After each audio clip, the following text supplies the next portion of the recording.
El cine mexicano vivió su época dorada con momentos que marcaron la historia para siempre. Algunos fueron el inicio de un legado, otros rompieron esquemas y unos más anunciaron el fin de una era. Hoy te voy a revelar 5 momentos que marcaron para siempre la época de oro del cine mexicano. Pero eso no es todo, porque al final descubrirás qué fue lo que realmente llevó a su caída. La época de oro del cine mexicano no nació de la nada. Fue el resultado de un largo proceso de evolución, donde el cine pasó de ser un experimento visual a convertirse en una industria sólida.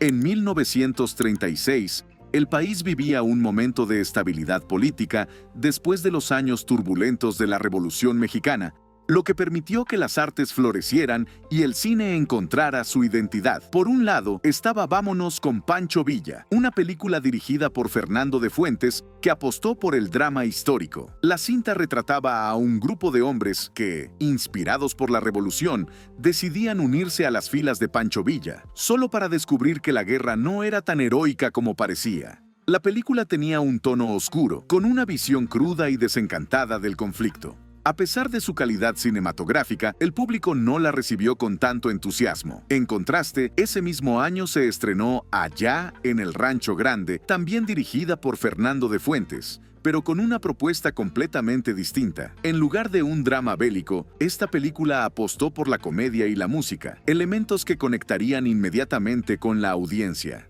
El filme presentaba un México idealizado, lleno de charros, canciones y romances en el campo, y fue un éxito total. Aquí es donde la historia del cine mexicano cambió por completo. Si bien había 2 caminos posibles para la industria, uno más serio y reflexivo y otro más ligero y accesible, el público dejó claro cuál prefería. La calidez y el encanto de Allá en el Rancho Grande marcaron el rumbo del cine nacional durante los siguientes años, consolidando un estilo que hasta el día de hoy sigue siendo una referencia. Este punto fue crucial porque, además de establecer el género ranchero como uno de los pilares de la cinematografía mexicana, también sentó las bases de lo que sería el famoso Star System, una estrategia inspirada en Hollywood que convirtió a los actores en verdaderas estrellas. México no solo estaba desarrollando una industria, sino que también estaba definiendo la imagen del país en la pantalla grande. En 1941,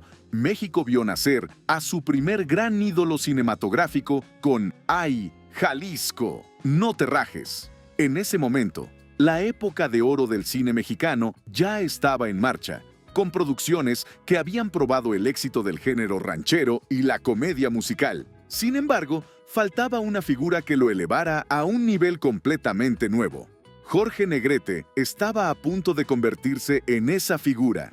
Antes de ¡Ay, Jalisco, no te rajes!, Jorge Negrete no era el fenómeno que más tarde sería. Había intentado hacer carrera en Hollywood, pero sin lograr despegar del todo. Aunque tenía talento y una voz privilegiada, no encontraba el proyecto que lo consolidara en el gusto del público. Su porte distinguido y su formación militar le daban una imagen imponente, pero aún no se había convertido en el rostro que todo México admiraría. Todo cambió cuando Joselito Rodríguez lo eligió como protagonista de ¡Ay, Jalisco! ¡No te rajes! La película era la combinación perfecta de acción, romance y música, con una historia que exaltaba la valentía y el honor del charro mexicano. En el cine nacional, la figura del charro ya se había presentado antes, pero con Negrete adquirió una dimensión completamente nueva. Él no solo interpretó el papel, lo convirtió en un símbolo de identidad nacional. El personaje de Jorge Negrete en la película encarnaba todos los valores que el público mexicano quería ver en pantalla. Un hombre valiente, con un código de honor inquebrantable, un gran sentido del humor y, por supuesto, una voz inigualable para cantar las rancheras que acompañaban la historia. Su interpretación fue magnética, y cada escena en la que aparecía parecía diseñada para inmortalizarlo como el galán definitivo del cine mexicano. La reacción del público no se hizo esperar. La película fue un éxito rotundo y Jorge Negrete pasó de ser un actor en ascenso a convertirse en la estrella más grande de la época. Su voz y su presencia en pantalla lo distinguían de cualquier otro actor de su generación. A diferencia de otras figuras del cine ranchero, él no solo actuaba, sino que dominaba la música con un estilo que lo convertía en un espectáculo completo. Con el éxito de Ay Jalisco, no te rajes, Negrete se transformó en el primer gran ídolo del cine mexicano. Su popularidad trascendió las pantallas y lo convirtió en un fenómeno cultural. Sus interpretaciones no solo eran actuaciones, eran manifestaciones de orgullo nacional. Se volvió el modelo a seguir para una generación de hombres y el galán soñado para millones de mujeres. Pero el impacto de la película no solo se sintió en su carrera. Ay Jalisco, no te rajes fue clave en la consolidación del cine ranchero como el género más popular del momento. Hasta entonces, el cine mexicano había probado varias fórmulas, pero con esta película quedó claro que la imagen del charro valiente, el amor imposible y la música vernácula eran la clave del éxito. Gracias a esta producción, México encontró en el cine una forma de reforzar su identidad nacional y exportar al mundo una imagen romántica de su cultura.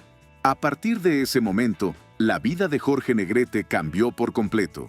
La industria le abrió todas las puertas y su nombre se volvió sinónimo de éxito. Protagonizó decenas de películas y compartió pantalla con las figuras más importantes de su tiempo. Se convirtió en el rival mediático de Pedro Infante, alimentando un debate entre los seguidores de ambos que sigue vigente hasta hoy. Para 1946, el cine mexicano no solo estaba en su mejor momento, sino que además había logrado consolidarse como una de las industrias cinematográficas más importantes del mundo. Durante la Segunda Guerra Mundial, mientras Hollywood reducía su producción por la crisis y las restricciones económicas, México aprovechó la oportunidad para llenar ese vacío y convertirse en el mayor proveedor de cine en toda América Latina. Las películas mexicanas no solo se veían en el país, sino que llegaban a públicos de habla hispana en Estados Unidos, Centroamérica y Sudamérica, e incluso empezaban a llamar la atención en Europa.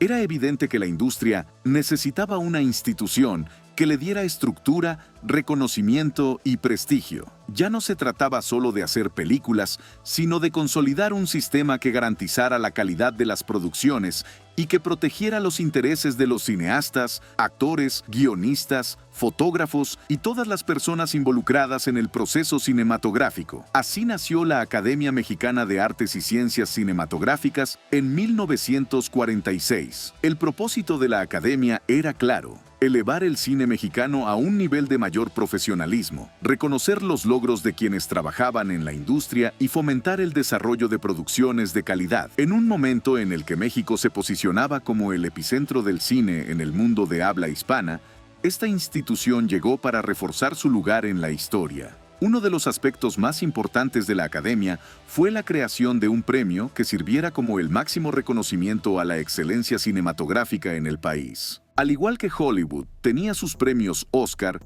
México decidió tener su propio galardón, el Premio Ariel, que se entregaría a lo mejor del cine nacional en diferentes categorías. Este premio se convertiría en el equivalente mexicano del Oscar y en el mayor símbolo de prestigio dentro de la industria cinematográfica del país.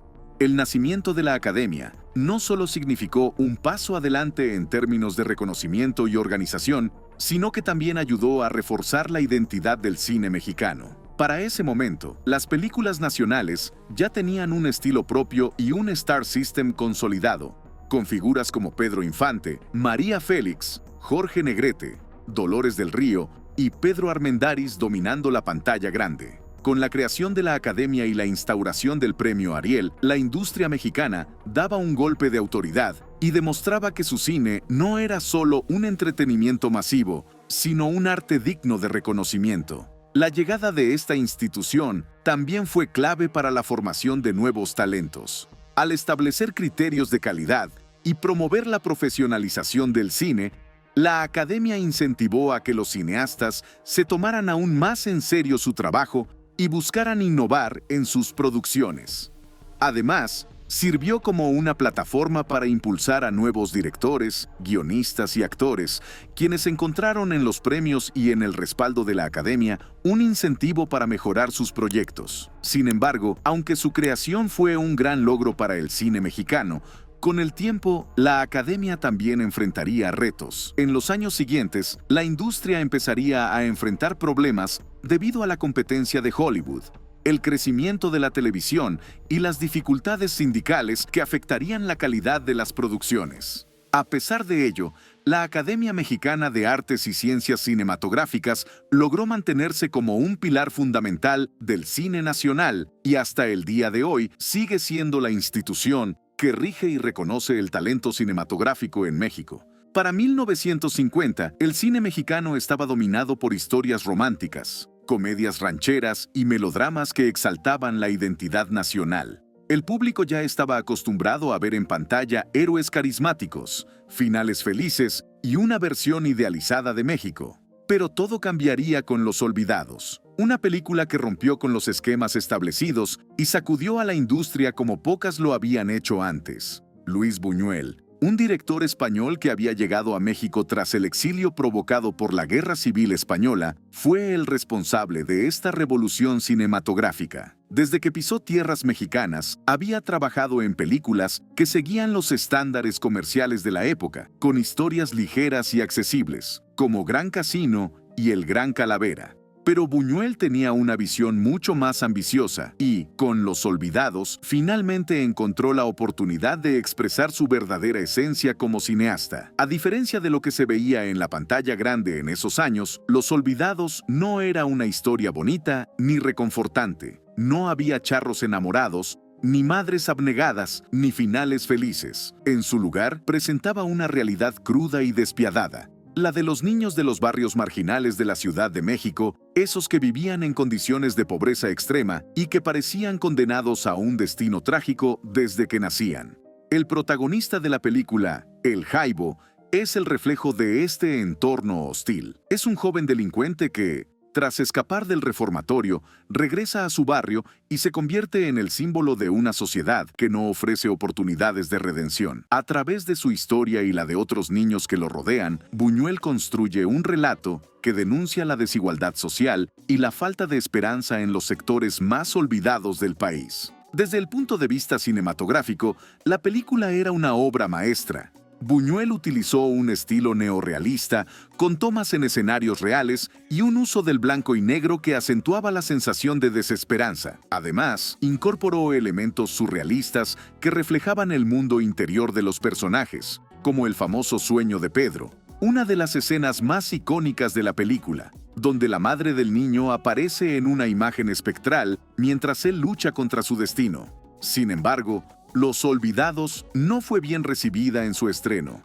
El público mexicano, acostumbrado a un cine mucho más amable y aspiracional, rechazó la crudeza de la historia. La crítica nacional la consideró una afrenta a la imagen de México, argumentando que presentaba al país como un lugar miserable y sin esperanza. Las autoridades incluso llegaron a considerar la posibilidad de censurarla y prohibir su exhibición. Pero lo que en México fue visto como una provocación, en el extranjero fue reconocido como una obra maestra. La película llegó al Festival de Cannes, donde fue aclamada y premiada como la mejor dirección para Luis Buñuel. Este reconocimiento internacional obligó a México a reconsiderar su postura, y poco a poco, la película comenzó a ser valorada en su país de origen. Con el tiempo, Los Olvidados se convirtió en una de las películas más importantes, no solo del cine mexicano, sino del cine mundial. Su impacto trascendió las fronteras y sentó un precedente para las películas que, años más tarde, se atreverían a retratar la realidad social de una manera cruda y sin filtros. La década de 1960 marcó el principio del fin para la época de oro del cine mexicano. Durante más de 2 décadas, la industria había dominado el mercado latinoamericano, generando éxitos tras éxitos con un modelo cinematográfico que combinaba melodramas, comedias rancheras, cine de luchadores y el Star System, que convirtió a figuras como Pedro Infante, Jorge Negrete y María Félix en leyendas. Pero como todo auge, tarde o temprano tenía que llegar su declive. Uno de los factores más determinantes en esta caída fue la llegada de la televisión. Hasta los años 50, el cine era el principal entretenimiento de la gente. Las familias llenaban las salas de proyección para ver a sus estrellas favoritas en la pantalla grande. Pero con la expansión de la televisión, el público encontró una nueva forma de consumir entretenimiento sin tener que salir de casa. Las películas que antes arrasaban en taquilla empezaron a perder espectadores, porque la gente prefería ver telenovelas y programas desde la comodidad de su hogar. A esto se sumó la pérdida de las grandes figuras del cine nacional. La muerte de Pedro Infante en 1957 fue un golpe devastador para la industria, no solo porque se había ido uno de los actores más queridos de México, sino porque su ausencia dejó un vacío difícil de llenar. Poco después, Jorge Negrete y Pedro Armendáriz también fallecieron, eliminando de la ecuación a los máximos representantes del cine ranchero. La época de oro había construido su éxito sobre la base de estos ídolos, y sin ellos, el público comenzó a perder el interés. Mientras tanto, Hollywood se estaba recuperando. Durante la Segunda Guerra Mundial, la producción de cine en Estados Unidos había disminuido, lo que permitió que México se posicionara como el líder del cine en América Latina. Pero una vez que la guerra terminó, la maquinaria hollywoodense volvió a funcionar a toda potencia, con nuevos avances tecnológicos, historias más innovadoras y un mercado mucho más amplio. El cine estadounidense volvió a dominar las salas de proyección. La competencia se volvió feroz y las películas mexicanas ya no podían atraer a las audiencias con la misma facilidad que antes. Por otro lado, la propia industria mexicana empezó a sabotearse a sí misma. Durante los años 40 y 50, las productoras apostaban por calidad, invirtiendo en buenos guiones, actores de renombre y una cinematografía cuidada. Pero con el paso del tiempo, muchos estudios comenzaron a enfocarse más en la cantidad que en la calidad. Nacieron los llamados churros, películas de bajo presupuesto, sin mucho esfuerzo narrativo, hechas con el único propósito de generar ganancias rápidas. Esto no pasó desapercibido para el público, que dejó de verlas con el mismo entusiasmo. Los problemas sindicales y burocráticos también jugaron un papel clave en el deterioro de la industria. La producción de cine se volvió más costosa y complicada debido a conflictos entre sindicatos y estudios, lo que ralentizó la creación de nuevas películas y redujo la calidad de las que sí llegaban a realizarse.